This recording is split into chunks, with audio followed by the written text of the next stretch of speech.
libro de Ezequiel es el más descuidado en la Biblia. El tiempo de Ezequiel fueron tiempos difíciles.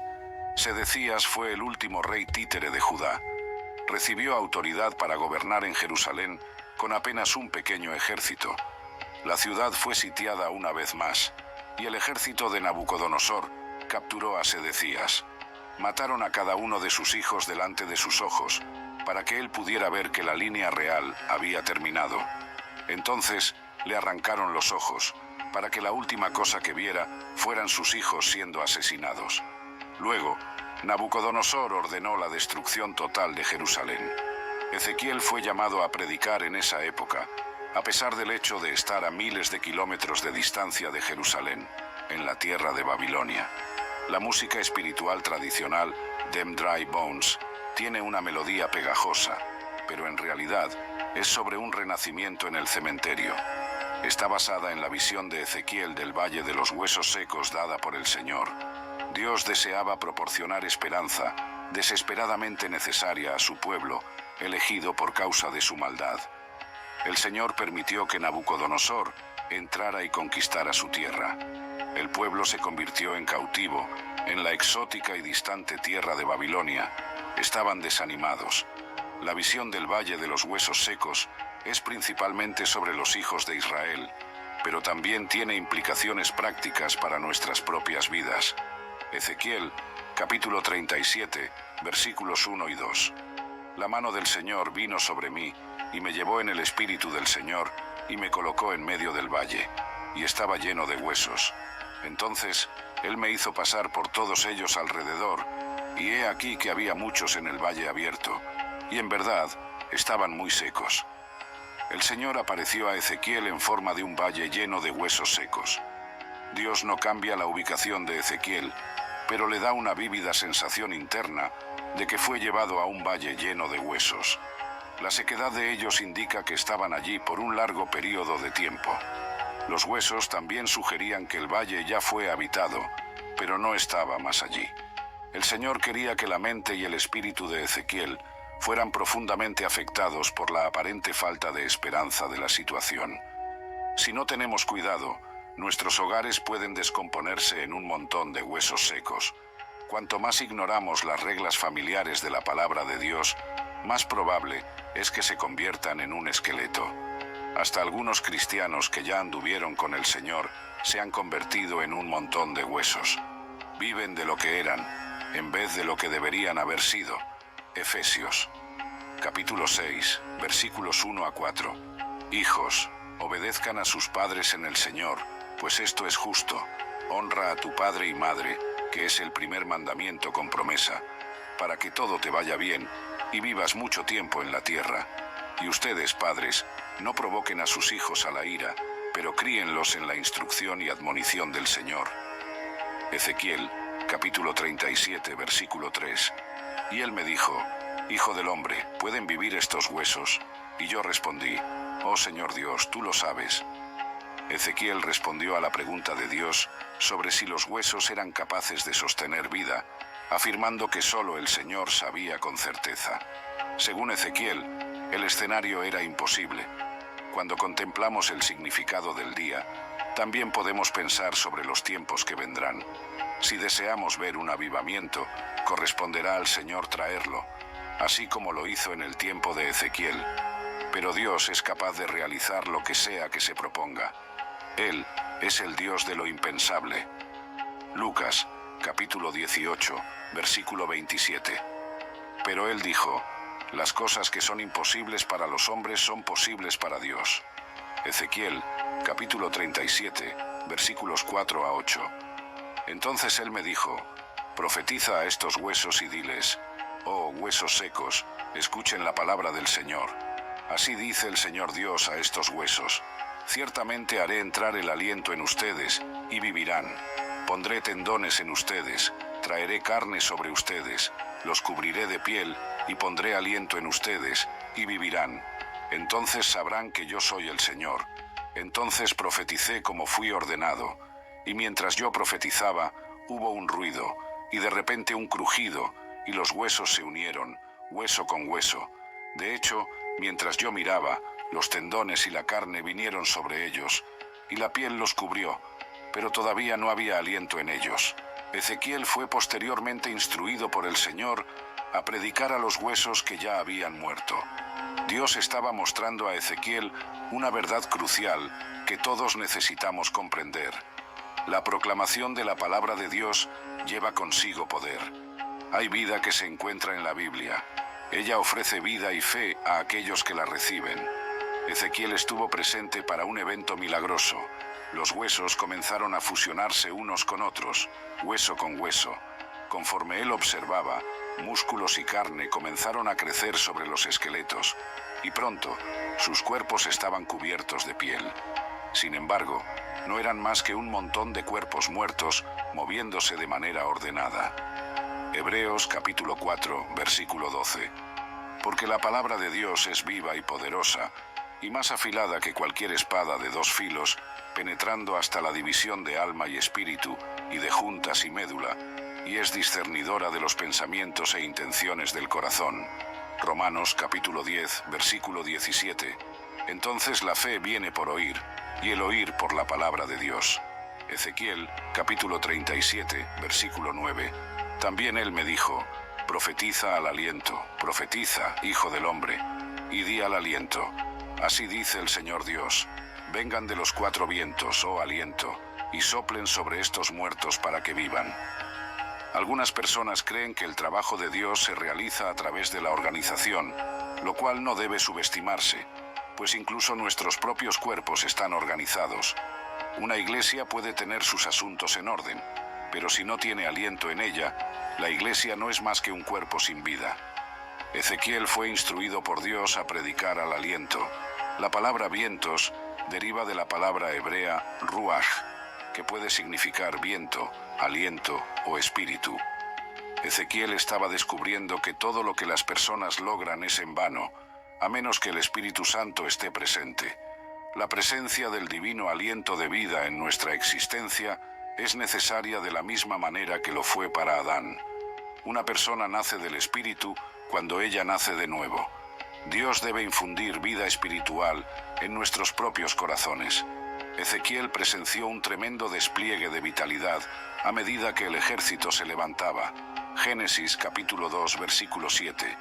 Y el Señor Dios formó al hombre del polvo de la tierra y sopló en sus narices el aliento de vida, y el hombre se convirtió en un ser viviente. Juan capítulo 3, versículos 5 a 8. Jesús respondió: de cierto os digo que, a menos que alguien nazca del agua y del Espíritu, no puede entrar en el reino de Dios. Lo que nace de la carne es carne, y lo que nace del Espíritu es espíritu. No te asombres de que te dije: ustedes deben nacer de nuevo. El viento sopla donde quiere, y oyes su sonido, pero no puedes decir de dónde viene ni a dónde va. Así es todo aquel que nace del Espíritu. Ezequiel capítulo 37, versículo 10. Entonces profeticé conforme él me ordenó, y el aliento entró en ellos, y vivieron, y se pusieron en pie, un ejército grandemente numeroso. Ezequiel, capítulo 37, versículos 11 a 13. Entonces él me dijo: hijo del hombre, estos huesos son toda la casa de Israel. Ellos de hecho dicen: nuestros huesos están secos, nuestra esperanza se ha perdido, y nosotros mismos estamos cortados. Por lo tanto, profetiza y diles: así dice el Señor Dios, he aquí, oh mi pueblo, abriré vuestros sepulcros, y os haré subir de vuestros sepulcros, y os traeré a la tierra de Israel. Entonces sabrán que yo soy el Señor, cuando abra vuestros sepulcros, oh mi pueblo, y os haga subir de vuestros sepulcros. La visión fue aclarada, y Dios iluminó su significado edificante. Los israelitas habían perdido toda esperanza, pero Dios les prometió que experimentarían un renacimiento nacional. Habían sido acorralados y dispersados por la región. Los humanos pensaban que las cosas estaban sin esperanza, pero subestimaron el poder de Dios. Israel no solo sería revivido, sino también restaurado a su antigua gloria. Dios prometió restaurarlos a su tierra natal. Ezequiel, capítulo 37, versículo 14. Pondré mi espíritu en ustedes y vivirán, y los colocaré en su propia tierra. Entonces sabrán que yo, el Señor, he hablado y lo he hecho, dice el Señor. Dios finalizó la visión para él, ya que Ezequiel no respondió, y luego le dijo lo que significaba, cómo iba a resucitar los huesos desarticulados de Israel que habían perdido toda vitalidad. Palabra y espíritu serían los medios por los cuales él lograría este objetivo. Se reveló a Ezequiel que debía profetizar sobre esos huesos y fue instruido a decirles: «Huesos secos, escuchen la palabra del Señor». Entonces, mientras Ezequiel obedecía, Dios permitió que los huesos comenzaran a juntarse de nuevo, mientras tendones, carne y piel les daban de nuevo su forma original. Pero la palabra tenía que ser seguida por la concesión del Espíritu, para que esos cuerpos recibieran el aliento y volvieran a la vida, lo cual es un ejemplo clásico de avivamiento.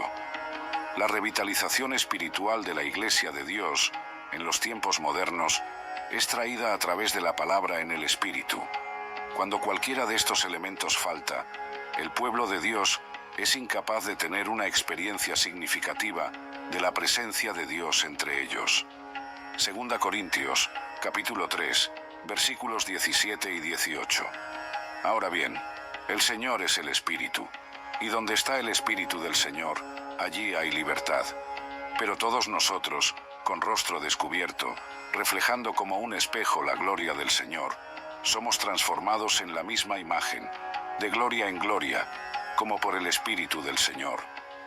De acuerdo con la palabra de Dios, nuestras transgresiones y pecados anteriormente nos hicieron tan sin vida como un montón de huesos secos. Por otro lado, Dios nos transmitió un mensaje de esperanza.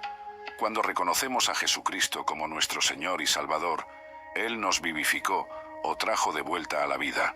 Ha llegado el momento de compartir esta palabra de esperanza con aquellos que, por causa de sus pecados y transgresiones, todavía están espiritualmente muertos.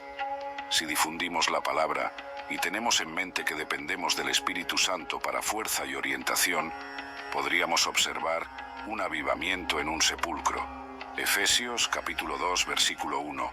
Por gracia, mediante la fe, Dios vivificó, estando vosotros muertos en ofensas y pecados. Romanos capítulo 5 versículo 8. Pero Dios demuestra su propio amor hacia nosotros, en que Cristo murió por nosotros, siendo nosotros aún pecadores. Este pasaje enfatiza la transformadora gracia y misericordia de Dios. Aun cuando estábamos muertos en nuestros pecados, Cristo murió por nosotros, ofreciéndonos una nueva vida. Esta nueva vida no viene de nosotros mismos, sino que es un don de la gracia de Dios. Es una transformación completa, de la muerte a la vida, del pecado a la justicia, de la desesperación a la esperanza.